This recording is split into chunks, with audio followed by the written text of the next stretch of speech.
Bismillahirrahmanirrahim. Sehat walafiat, sehat lahir dan sehat batin.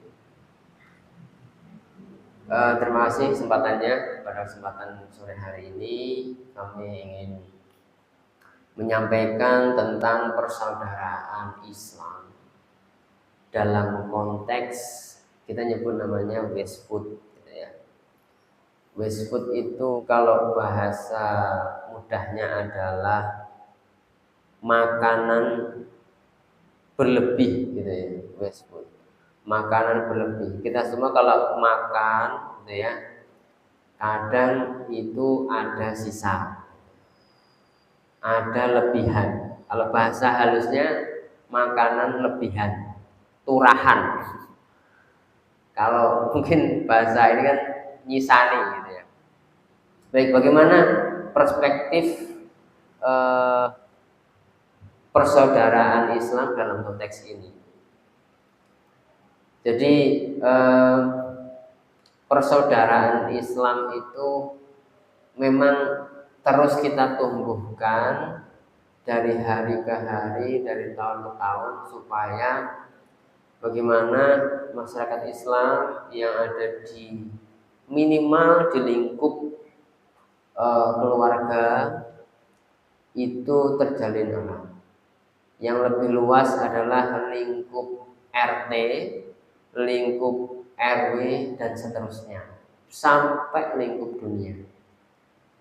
Sehingga penting untuk menjaga persaudaraan Islam, karena kita melihat fenomena yang saat ini terjadi. Saudara-saudara kita yang sekarang ada di Gaza itu sedang mendapatkan satu anugerah luar biasa, di mana saudara-saudara kita sedang diberi nikmat sebuah penjajahan, kelaparan, dan macam-macam. Dan tentu dengan kondisi tersebut bisa menjadi satu pembelajaran buat kita bersama, bagaimana kita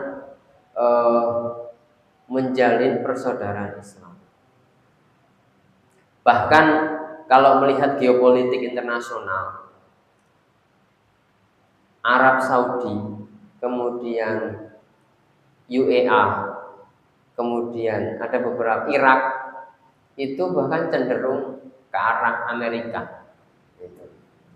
Sehingga kadang saya juga, ini bagaimana ini sesama Muslim malah sana. Tapi memang kondisi tersebut memiliki sejarah panjang, ya, sejarah panjang, di mana Israel itu kan memang dari kaum Israel yang merupakan dulu memang pernah dijanjikan satu tanah dan sampai sekarang dibawa-bawa. Akhirnya bagaimana mereka itu mengklaim, ya, Palestina itu yang merupakan jadi tanah perjanjian itu yang dijanjikan. Cuman kondisinya sekarang sudah berbeda, sehingga akhirnya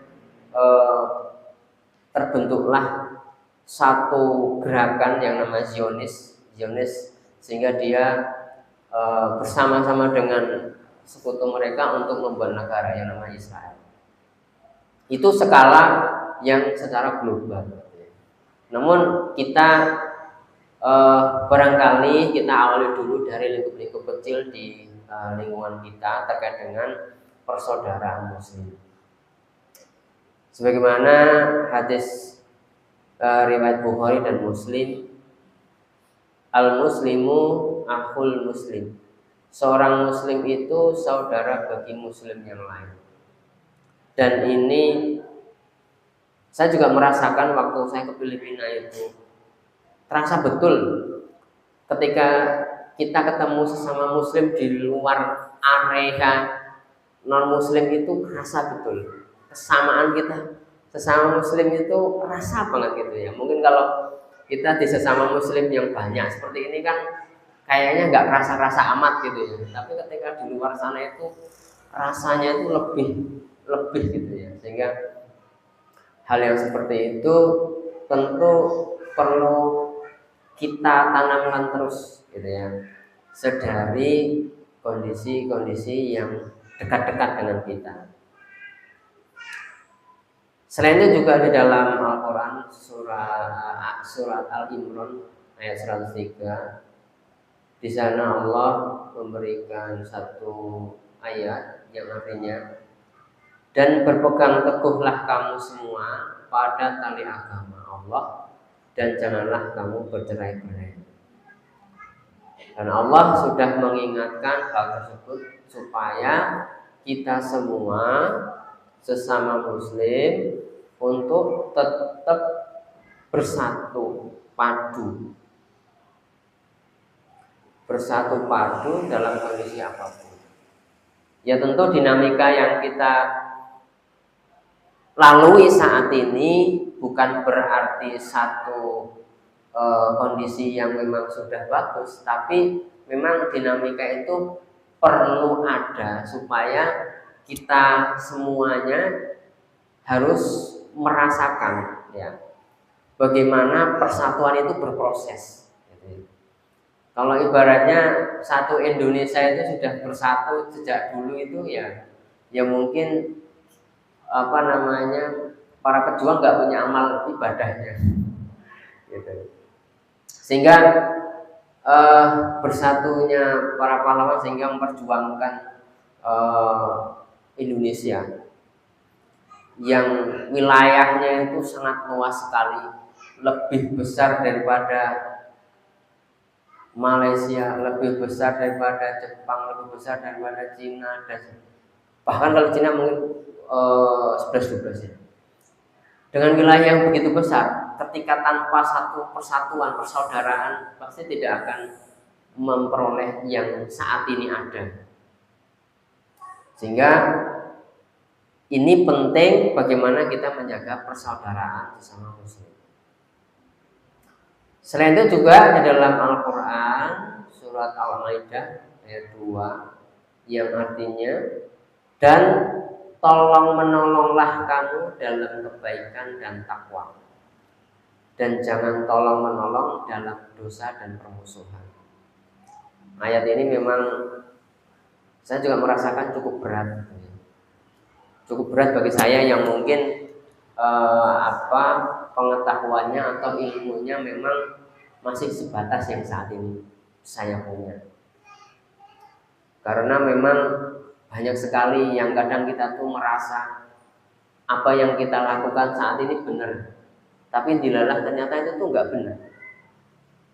Contoh misalkan kita itu dengan mudahnya memberikan segala sesuatu apa yang anak minta, dibelikan HP belikan ini, minta ini belikan, minta itu belikan. Itu serasa sepertinya baik, tapi dalam jangka waktu panjang itu nggak baik.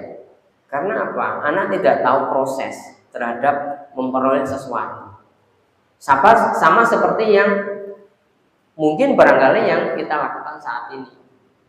Ya, sehingga hal itu memang kita perlu menambah wawasan, menambah pengetahuan, menambah sudut pandang yang berbeda terhadap sesuatu, sehingga apa yang kita lakukan itu menjadi sesuatu yang Allah ridhoi. Jamaah rahimatullah, kembali lagi pada persaudaraan muslim di dalam konteks makanan tadi ya. Jadi ini pengalaman saya, terutama kalau kebetulan kami ada di instansi pendidikan yang mungkin kadang sering rapat, pulang bawa kadang nasi bungkus atau dan sebagainya itu ya, kadang berlebih, berasa kadang seolah-olah misal kita membawa nasi bungkus itu seolah-olah pengen dimakan semua dalam kita keluar, dimasukin kulkas, dilalahnya paginya ya, artinya enggak kemakan gitu ya. Itu salah satu contoh, sehingga bersisa berlebih. Atau mungkin ibu-ibu yang masak di rumah gitu ya, dilalahnya kok sayurnya sisa dan sebagainya. Anak atau ketika makan sisa gitu ya. Atau kita sendiri ketika makan mengambil banyak kok ternyata bersisa. Dan lebih parahnya itu kalau kita berada di lingkungan undangan hajatan misalnya ya. Undangan hajatan itu kan makanannya kathah ya Bapak. Wadah ini pengen ngambil ini dimakan. Rasanya kurang enak ya, dipinggirin. Akan jadi makanan sisa. Nah, hal-hal yang bersisa tersebut, Bapak Ibu jamaah rahimakumullah, Indonesia itu ternyata menempati ranking kedua di dunia, negara pembuang makanan nomor 2. Nah, nanti Bapak Ibu bisa cross check di rumah Bapak Ibu, kira-kira sampah yang ada di wastafel tempat cuci piring kathah napa mboten. Nah, di situ akan kelihatan. Mungkin ada nasi sisa. Indonesia jadi penyumbang, kalau dihitung per tahun, setiap orang itu membuang 300 kg makanan. Nah, ini jadi satu evaluasi kita bersama dari data tersebut. Apalagi kalau mungkin bulan Ramadan, juga kadang sering itu bersisa seperti itu. Dan lebih mengejutkan lagi, negara peringkat pertama pembuang makanan itu Budi Bapak Ibu,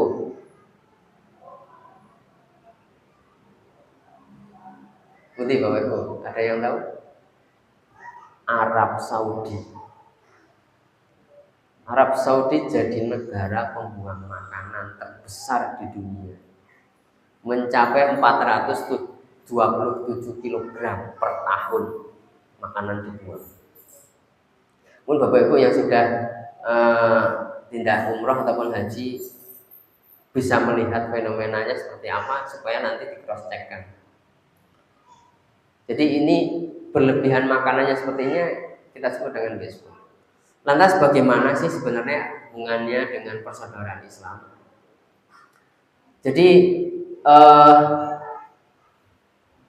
dengan kondisi yang berlebihan seperti itu sebenarnya bisa kita bagaimana optimalkan untuk menambah persaudaraan kita. Saya pun kadang merasa berat ketika di rumah ada misal makanan berlebih kemudian mau dibagikan ke tetangga, itu kadang berat. Tapi harus saya paksa, harus dipaksa itu. Dan saya bersama istri kadang istri yang masih agak keberatan itu. Udah itu kasihkan aja bude di depan itu. Tapi kadang ini buat besok. Nah itu buat besok, tapi akhirnya besok udah kurang baik. Akhirnya apa? Kebuang.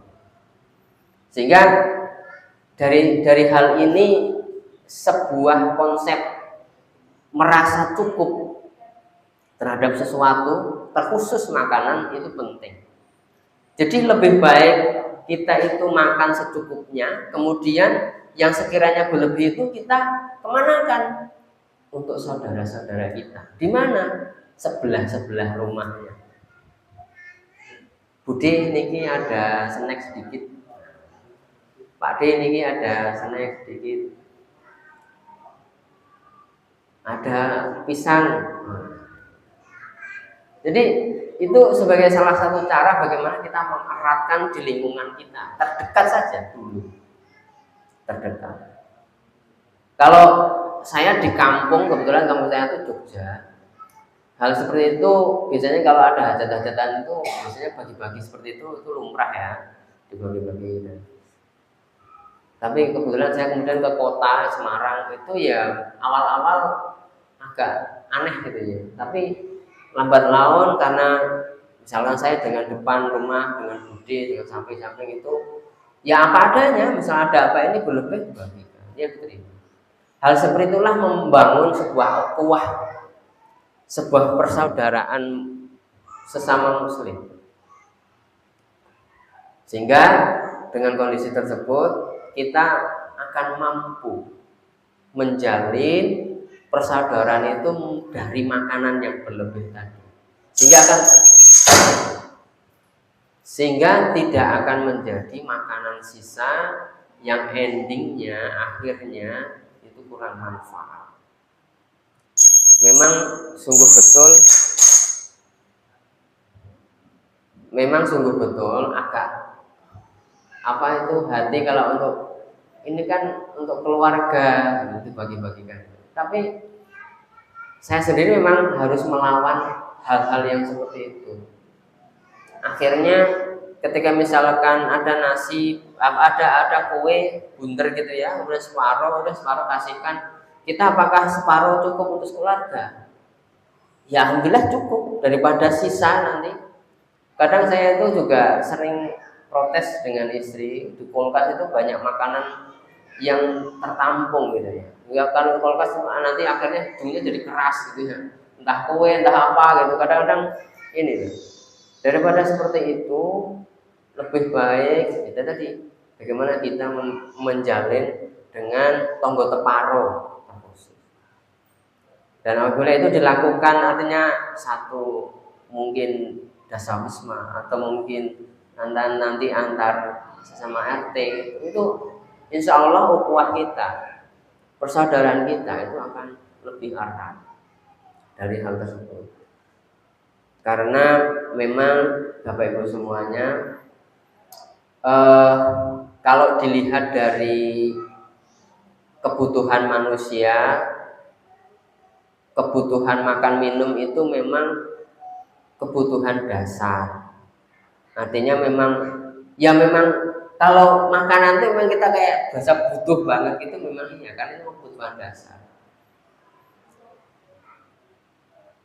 Kalau nanti memang ada level yang memang kebutuhan dasar yang belum tercukupi, ya mungkin level untuk berbagi itu memang cukup lebih menantang ya. Artinya abot gitu ya, abot. Tapi insya Allah dengan kita berbagi itu, ya rezeki itu akan seolah-olah seperti sungai ya. Sungai itu kalau kebendung itu lama-lama kan ini ya, airnya bau dalam artian karena nggak akan ada pergantian air, cuma di situ saja gitu ya. Tapi kalau satu bendungan itu dialirkan, insya Allah nanti itu ngalir akan berganti dengan air yang lain. Rezeki itu ngalir akan digantikan rezeki yang lain. Insya Allah seperti itu. Dan hal-hal yang seperti ini memang kita harus secara bertahap memang harus berlatih. Dan Bapak Ibu yang dirahmati Allah, level setelah makan dan minum itu pakaian gitu ya, itu baru kalau nanti sudah tercukupi ada level keamanan, keteraturan, itu baru level selanjutnya. Level naik dan nanti yang level yang paling tinggi itu adalah level reputasi, level pengakuan. Nah, itu kebutuhan manusia. Aktualisasi diri. Maka yang jauh ya, banyak orang yang kaya itu masih korupsi itu apa ya, nek makan itu sepiring kira cukup. Ya cukup, tapi dia sudah nggak butuh makan. Tapi butuhnya adalah aktualisasi diri, pengakuan orang lain. Itu yang mereka butuhkan. Bapak Ibu rahimakumullah. Jadi dari hal-hal makanan-makanan kita yang punya, insya Allah dari situ kita bisa berlatih terkait dengan persaudaraan sesama muslim. Pada sisi lain, kita juga akan terhindar dari makanan bersisa. Karena makanan bersisa ini kalau di lingkungan penduduk padat akan jadi masalah juga. di tempat sampah nanti akan jadi bahan organik yang membusuk, yang bau. Dan saya sudah mengalami. Kebetulan sampai rumah saya masih ada lahan kosong. Dan saya kalau membuang makanan sisa biasanya ke situ. Tapi setelah saya pikir dan semakin berkembang, nanti pasti akan ada rumah di situ. Terus akhirnya saya dari makanan-makanan sisa yang memang benar-benar sisa, tidak bisa artinya memang itu sisa, artinya potongan sayur dan sebagainya itu, saya membuat yang namanya biopori. Jadi satu lubang di tanah, gitu ya kurang lebih saya buat segini sekitar 50 cm, gitu ya. 50 cm saya buat 3. Kumpulan sisa-sisa itu saya masukkan situ. Kemudian penuh, saya lanjutkan di lubang kedua. Ini lubang kedua masih separuh. Yang pertama sudah ambles jadi ke separuh. Jadi masih sisa. Yang lubang ketiga masih kosong. Nah, dari situ saya menerapkan seperti itu. Alhamdulillah saya sudah tidak membuang samping rumah lagi. Nah, samping rumah itu kalau ada orangnya ya juga mungkin nggak enak juga ya Bapak-Ibu. Kalau kita yang punya tanah itu dibuangi sampah juga nggak seneng kan. Nah, maka itu yang saya lakukan salah satunya seperti itu. Kalaupun Bapak Ibu masih ada sisa-sisa makanan, gitu ya, paling tidak membuat seperti itu, ya, untuk mengurangi sampah-sampah. Sebisa mungkin kalau misalnya berlebih ya tadi itu caranya. Solusinya adalah berbagi, dan itulah yang saya rasa. Saya juga merasakan dengan Pak D samping kanan kiri itu persaudaraannya akan lebih terasa. Persaudaraannya akan lebih terasa. Kadang yang kita bagikan itu bahasa Jawanya nggak sepiro, tapi itu membuat rasa senang terhadap tonggo teparo. Jamaah rahimakumullah.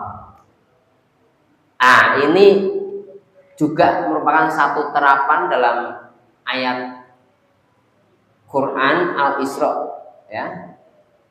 Surat Al-Isra ayat 27. Allah berfirman yang artinya, sesungguhnya pemborosan itu adalah saudara-saudara setan. Saya sering kalau di kelas itu, kebetulan di mata kuliah kami kimia lingkungan itu, saya sering menyampaikan. Terkhusus ketika ada hajatan, mari kita mencoba untuk ngontrol diri. Makannya itu secukupnya. Dikontrol dengan bagaimana? Ambillah secukupnya. Secukupnya habiskan. Kalau nanti habis, ambil lagi. Panahnya tidak selantai. Ya berarti rezekine gitu ya. Karena tekone keri-keri itu ya memang tentean gitu ya. Ya sudah, berarti orang rezeki. Tapi saya tuh kadang sering dulu saya, ya Allah, kalau melihat sisa makanannya itu astagfirullah gitu ya. Wakeh tenan sisa makanan. Terus siapa yang mau memanfaatkan? Kan enggak lain dan tidak bukan hanya untuk dibuang. Dan itu nyata. Dulu saya pernah ditawari satu pengelola catering. Dia itu punya sampah sisa makanan gitu hampir 4 drum setiap bulan. Nah itu mau diolah kemana? Itu. Nah ini kalau bisa diolah secara berkala, secara personal, ya tadi itu pakai biopori. Tapi kalau tidak bisa, ya itu butuh tempat. Butuh tempat itu kalau itu tidak diolah akan mengalami pembusukan. Pembusukan bau. Lah ini nanti menyebabkan breng lagi dengan tetangga, dengan masyarakat. Karena masalah sampah ini masalah yang kompleks gitu ya. Termasuk tempat saya yang di Kelipang itu ada di daerah blok apa ya, saya lupa. Komen yang sebelum SD Internasional dulu itu tempat pembuangan sampah di situ, TPA sementara. Kemudian warga perumahan di situ mendesak untuk TPA itu dihilangkan. Demo lah, macam-macam itulah sampai ke kelurahan dan sebagainya. Akhirnya memang di situ Ya akhirnya pada akhirnya TPA itu hilang. Saya nggak tahu sekarang pindah kemana, tapi kayaknya pindah ke Meteseh gitu ya, yang mungkin areanya yang lebih luas gitu ya, sehingga tidak berada di area perumahan yang menimbulkan bau. Gitu. Jadi Allah sekali lagi memerintahkan untuk tidak boros makanan, maksudnya salah satunya boros makanan. Dalam konteks ini yang kita bahas adalah makanan. Bahkan ini kalau dihitung secara uang, negara atau apa namanya, secara global itu ya, ini kerugian makanan itu tidak hanya hitungan ratusan ribu, tapi kalau dihitung adalah triliunan. Jadi ya kita nyari uang aja susah, ini apa uang yang triliunan itu hilang begitu saja. Ini kan satu benar-benar satu pemborosan. Sehingga ya kita dari keluarga terdekat ya berlatih untuk segala sesuatu itu secukupnya, minum secukupnya, makan secukupnya, beli sayur ibu-ibu ya secukupnya, dan segala sesuatunya sebisa mungkin secukupnya, beli pakaian secukupnya. Tapi kodratnya ibu-ibu itu memang suka belanja gitu. Ya, istri saya itu kadang saya nggak tahu menahu tiba-tiba ada kaos baru gitu kan. Wah ini padahal kadang saya itu juga sedih juga ya, merasa ada beberapa kaos yang zaman dulu itu yang masih bagus tapi akhirnya jadi lap gitu ya. Nah hal-hal yang seperti ini gimana ya? Ya apa saya yang aneh atau bagaimana? Tapi memang itu perlu kita tanamkan di keluarga kita untuk sebisa mungkin secukupnya. Karena kebetulan saya ada rekan di Jogja itu, beliau itu mengelola yang namanya Barkasmal, barang bekas jadi amal. Itu bahkan untuk menghidupi anak yatim yang berjumlah sekitar 52 orang. Jadi kalau kita punya barang-barang bekas yang memang artinya masih layak ya, itu bisa dikumpulkan, suatu ketika ada yang mengambil dan di sana nanti dijual, hasil penjualannya untuk menghidupi anak-anak yatim. Hal itu satu langkah yang baik seperti itu. Bahkan itu dampaknya luas ketimbang baju kita gitu ya nongkrong di lemari bertahun-tahun, ujungnya kalau nanti wes dikeroyok entah rayap atau apa gitu kan, akhirnya ujung-ujungnya yo keset lap gitu. Tapi kalau bisa ya tadi ada baiknya ada satu konsep keseimbangan. Misalkan begini Bapak Ibu, kita mau beli baju baru 3, ya sebaiknya baju lama 3 ini juga harus dikeluarkan di mana? Ya salah satunya didonasikan. Jadi ada keberimbangan. Kalau misalnya mau beli baju baru 10, ya berarti yang lama, yang 10, yang sekiranya masih layak pakai, itu harus dikeluarkan. Termasuk sepatu. Wah ini, sepatu ini. Kagungkan berapa sepatu Pak? 5. Besok kalau mau beli sepatu satu lagi, baiknya satu sepatu itu didonasikan. Saya punya beberapa sepatu itu juga kecewa. Akhirnya ujungnya kalau sepatu nggak kepake itu kulitnya ngelupas, lemnya buka, gitu ya. Akhirnya nggak pakai. Astagfirullah ya Allah. Gitu. Ngerti waktu itu dulu kalau ada yang membutuhkan gitu ya, dikasih aja. Ya memang begitu. Memang rasanya abot itu ya. Saya akui. Gitu. Tapi keberimbangan itu nanti ada satu konsep namanya sustainability, itu supaya apa ya, sampah itu tidak semakin banyak gitu. Dan tentu dengan seperti itu kita berdonasi, kita memberikan kepada yang membutuhkan, itu mampu menjalin persaudaraan kita. mampu menyambung silaturahim, gitu ya. Dan memang betul itu terjadi. Waktu gempa bumi di Jogja, gitu ya. Bagaimana kita mendonasikan pakaian-pakaian itu sampai sekarang itu kadang kalau Lebaran itu yang pernah mengungsi itu datang ke rumah kita. Waktu Gunung Merapi meletus itu ya, daerah Turi itu pada ke selatan semua, ke daerah Cekungan, ke daerah Klaten dan sebagainya. Sampai ya itu ketika Lebaran sampai bisa ujung gitu ya. Itu satu konsep persaudaraan yang Bapak Ibu yang saya hormati, rahmatullah. Ini pun juga kita menerapkan ayat-ayat di dalam Al-Quran sebagaimana disampaikan dalam surat Al-A'raf ayat 31. Makan dan minumlah dan janganlah berlebih-lebihan. Sesungguhnya Allah tidak menyukai orang-orang yang berlebih-lebihan. Nah, jadi Allah pun sudah menyampaikan dengan bahasa yang berlebih-lebihan ini artinya secukupnya. Secukupnya. Dan saya sering sama anak saya ngambil silahkan secukupnya. Nanti kalau mau lagi ambil lagi. Karena kalau kita makan itu kadang yang lapar itu mata.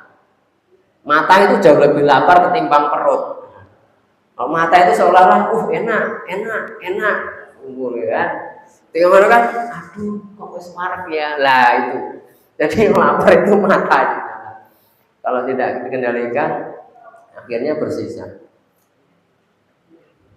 Kemudian ini implementasi yang bisa kita lakukan, ya salah satunya mulai dari sekarang kita satu membangun pemikiran yang sama terkait dengan bagaimana kita menggunakan sesuatu secukupnya. Insya Allah dengan secukupnya itu pun kita cukup, ya rasa cukup, ya rasa cukup itu memang harus ditumbuhkan. Kalau dituruti terus menerus itu nggak ada cukupnya. Ya. Termasuk kalau nanti saat era sekarang itu makanan itu wes macam-macam gitu ya. Kalau nanti over, ya nanti ada yang gula dan sebagainya. Over garam, over gula, over dan sebagainya. Maka secukupnya. Apakah semuanya itu dipantang? Tidak. Tapi secukupnya. Insya Allah seperti itu jauh lebih aman. Bapak Ibu yang dirahmati Allah, barangkali demikian yang bisa sampaikan. Semoga bisa memberikan satu kebermanfaatan untuk kita semua dan menjadi pengingat saya sendiri yang menyampaikan informasi ini untuk berlatih terus, gitu ya. Berlatih terus bagaimana kita di dalam kehidupan dengan konsep secukupnya itu juga bisa membangun persaudaraan dengan sesama muslim, membangun ukhuwah Islamiyah, membangun kebersamaan, sehingga tak lain dan tak bukan juga kita menerapkan, mengimplementasikan ayat-ayat dalam Al-Quran dan Sunnah Rasul, sehingga itu semuanya mendapat ridha Allah Subhanahu wa Ta'ala. Demikian dari kami, terima kasih. Saya akhiri, wassalamualaikum warahmatullahi wabarakatuh.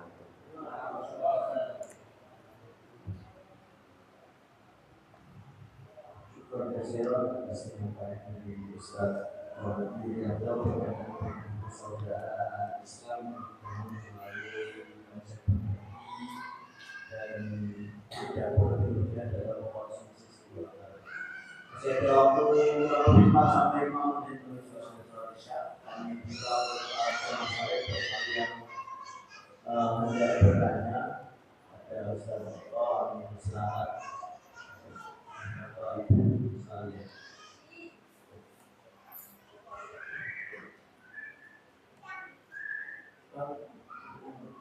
Oh iya, monggo Bapak. Assalamualaikum warahmatullahi wabarakatuh.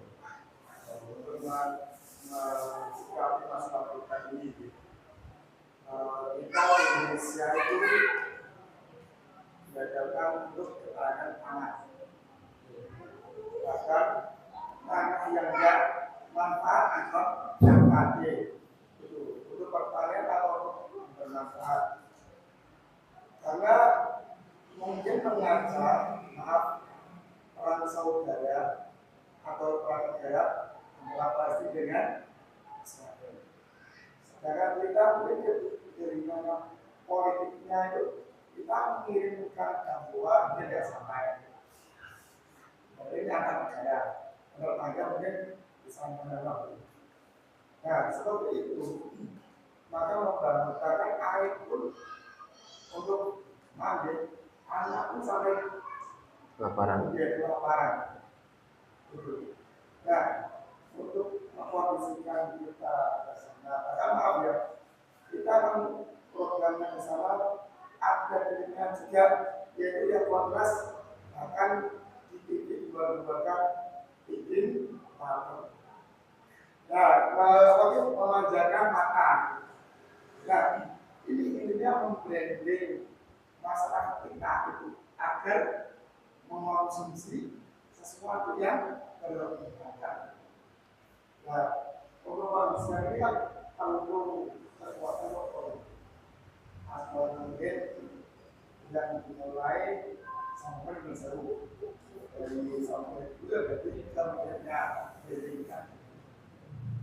Nah, untuk hal itu tidak untuk pihak-pihaknya rasanya paling gampang itu gimana atau contoh yang akan negara itu harus apa masih lupa ternyata orang akan kalau seperti tidak nembus sampai untuk melakukan di sana atau ini kan pasangan itu juga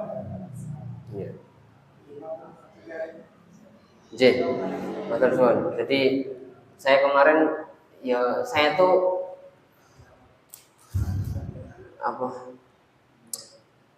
memang Israel tuh memang munafik, benar-benar munafik gitu ya. Benar-benar dia ngomong apa kemudian lain lagi ngomong apa gitu ya. Dan itu memang benar munafik dia tuh. Omongannya tuh memang sesuai dengan kondisi. Tapi kembali lagi kalau saya begini, ya kalau memang mau memberi bantuan pada lembaga-lembaga yang memang nanti akan mendonasikan bahan pokok itu ya, yang penting kita niat dulu aja. Ya, wes poman lillahi ta'ala, kalau niat bantu ke Palestina ya wes bismillah bantu saja. Ya, nanti masalah urusan nyampe dan titik itu ada secara teknis ada tim sendiri dan itu pun sudah diatur di sana. Karena memang blokade itu yang dilakukan Israel itu memang begitu. Ya artinya kita sudah berusaha sampai situ. Kita saudara-saudara kita di sana ya sudah kita coba bantu. Dan itu sekarang itu seperti Prancis kemudian Inggris itu sudah membelot dari kubu aliansinya Amerika. Dan itu bukti bahwa itu kekejaman yang nyata. Itu secara manusia dan bahkan Inggris dan Prancis itu kan aliansinya Amerika. Dia sudah membelot dan itu bukti bahwa semua negara mengakui kekejaman Israel. Dan sebenarnya saya kalau melihat hikmahnya ini adalah Allah sedang mempertunjukkan betapa buruknya Israel, betapa munafiknya Israel, betapa hinanya Israel. Itu sekarang itu sedang Allah tunjukkan.